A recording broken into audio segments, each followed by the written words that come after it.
कृष्ण गोविंद हरे मुरारे, हे नाथ नारायण वासुदेवा, हे नाथ नारायण वासुदेवा, हे नाथ नारायण वासुदेवा, गोविंद हरे मुरारे, हे नाथ नारायण वासुदेवा, श्री कृष्ण गोविंद हरे मुरारे, हे नाथ नारायण वासुदेवा। ओम नमो भगवते वासुदेवाय। बोलिए सभी, ओम नमो भगवते वासुदेवाय। अर्जुन बोले, हे कृष्ण, तो फिर यह मनुष्य स्वयं ने चाहता हुआ भी बालात लगाए हुए भांति किससे प्रेरित होकर पाप का आचरण करता है? श्री कृष्ण भगवान बोले, रजोगुण से उत्पन्न हुआ यह काम और क्रोध है, बहुत खाने वाला अर्थात भोगों से कभी न अधाने वाला और बड़ा पापी है। इसको तू इस विषय में बैरी जान। जिस प्रकार धुएं से अग्नि और मैल से दर्पण ढक जाता है, जिस प्रकार जेर से गर्भ ढका रहता है, वैसे ही उस काम के द्वारा ज्ञान ढका रहता है। और हे अर्जुन, इस अग्नि के समान कभी न पूर्ण होने वाले काम रूप ज्ञानियों के नित्य वैरी के द्वारा मनुष्य का ज्ञान ढका हुआ है। इंद्रियां, मन और बुद्धि ये सब इसके वासस्थान कहे जाने वाले हैं। यह काम इन मन, बुद्धि और इंद्रियों के द्वारा ही ज्ञान को आच्छादित करके जीवात्मा को मोहित करता है। इसलिए हे अर्जुन, तू पहले इंद्रियों को वश में करके इस ज्ञान और विज्ञान का नाश करने वाले महान पापी काम को अवश्य ही बलपूर्वक मार डाल।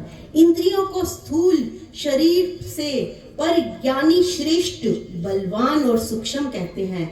इन इंद्रियों से पर मन है और मन से भी पर बुद्धि है, और जो बुद्धि से भी अत्यंत पर है वह है आत्मा। इस प्रकार बुद्धि से पर अर्थात सूक्ष्म, बलवान और अत्यंत श्रेष्ठ आत्मा को जानकर और बुद्धि के द्वारा मन को वश में करके, हे महाबाहो, तू इस काम रूप दुर्जय शत्रु को मार डाल। श्री भगवान बोले, मैंने इस अविनाशी योग को सूर्य से कहा था। सूर्य ने अपने पुत्र वैवस्वत मनु से कहा, मनु ने अपने पुत्र राजा इक्ष्वाकु से कहा। हे परंतप अर्जुन, इस प्रकार परंपरा से प्राप्त हुआ इस योग को राज ऋषियों ने जाना, किंतु उसके बाद यह योग बहुत काल से पृथ्वी लोक से लुप्त प्राय हो गया। तू मेरा भक्त है और तू मेरा प्रिय सखा भी है, इसलिए वही यह पुरातन योग आज तुझको मैंने कहा, क्योंकि यह बड़ा ही उत्तम रहस्य है अर्थात गुप्त रखने योग्य विषय है। अब अर्जुन कहते हैं, आपका जन्म तो अर्वाचीन अभी हाल का ही है और सूर्य का जन्म तो बहुत पुराना है अर्थात कल के आदि में हो चुका था। तब मैं इस बात को कैसे समझूं कि आपने ही कल के आदि में सूर्य से यह कहा था। श्री कृष्ण भगवान बोले, हे परंतप अर्जुन, मेरे और तेरे बहुत से जन्म हो चुके हैं, उनको तू नहीं जानता, किंतु मैं जानता हूँ। मैं अजन्मा विनाशी स्वरूप होते हुए भी तथा समस्त प्राणियों का ईश्वर होते हुए भी अपनी प्रकृति के अधीन करके अपनी योग माया से प्रकट होता हूँ।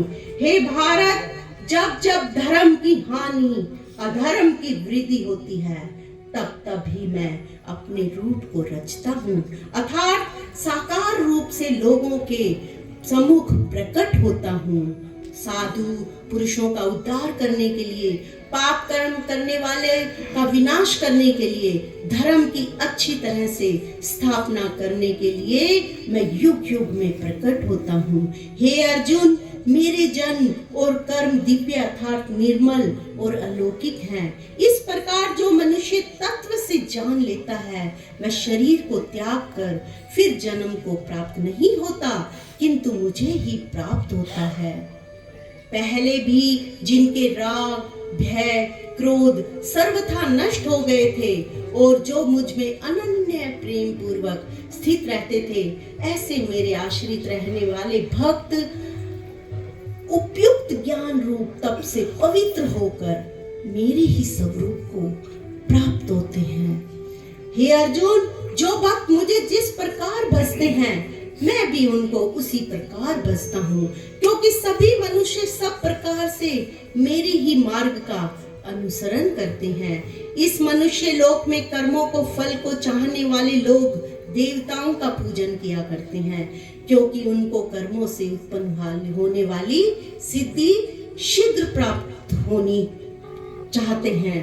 ब्राह्मण, क्षत्रिय, वैश्य और शूद्र इन 4 वर्णों का समूह गुण कर्मों के विभाग पूर्वक मेरे द्वारा रचा गया है। इस प्रकार उस सृष्टि रचना आदि कर्मा के कर्ता होने पर भी मुझ अविनाशी परमेश्वर को तू वास्तव में अकर्ता ही जान। कर्मों के फल में मुझे स्पृहा नहीं है, इसलिए मुझे कर्म लिप्त नहीं करते। इस प्रकार जो मुझे तत्व से जान लेता है वह भी कर्मों से नहीं बंधता। कर्म क्या है और अकर्म क्या है, इस प्रकार इसका निर्णय करने में बुद्धिमान पुरुष भी मोहित हो जाते हैं। इसलिए वह कर्म तत्व से मुझे भली भांति समझाकर मैं तुझे कहूंगा, जिसे जानकर तू अशुभ से अर्थात कर्म बंधन से मुक्त हो जाएगा।